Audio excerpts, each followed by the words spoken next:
আসসালামু আলাইকুম রহমতুল্লাহ।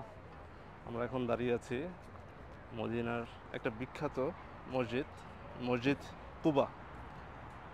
এই মসজিদটা রসুল্লাহ সাল্লাহ সাল্লাম মক্কা থেকে প্রথম হিজরত করে যখন মদিনায় আসেন, সাহাবীদেরকে সাথে নিয়ে নিজ হাতে এই মসজিদের ভিত্তিপ্রস্তর তিনি স্থাপন করেন।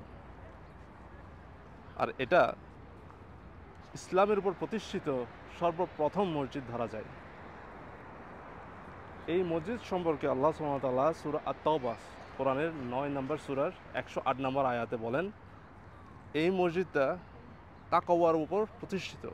ওই সময় মুনাফিকদের একটা দল মুসলমানদের মধ্যে বিভেদ সৃষ্টির উদ্দেশ্যে তাদের কুমতলব প্রতিষ্ঠার জন্য আরেকটা মসজিদ তৈরি করে, তার নাম ছিল মসজিদ দিরার।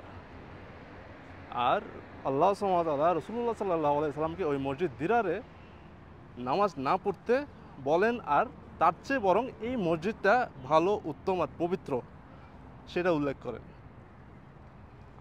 হাদিসে আছে বুখারী আর মুসলিমে যে আল্লাহ রসুল সাল্লাল্লাহু আলাইহি সাল্লাম প্রায় সময় নিজ ঘরে অজু করে পবিত্র হয়ে এই কুবার মসজিদে এসে প্রায় 2 রাকাত নামাজ পড়তেন। আর আমাদেরকেও তিনি উৎসাহিত করেছেন আমরা যাতে এই কাজটা করি।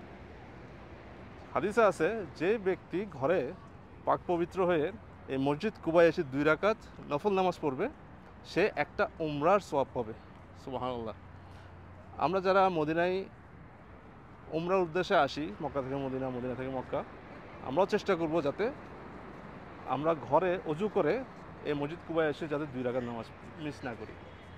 আল্লাহ সুবহানাহু ওয়া তাআলা আমাদের সবার এই আমলগুলোকে কবুল করুক, আমাদেরকে আমাদের ইসলামের ইতিহাস জানার আর ওই ইতিহাসের যে প্রেক্ষাপট এগুলো এসে সফর করে দেখার, সচক্ষে দেখার তৌফিক দান করুক।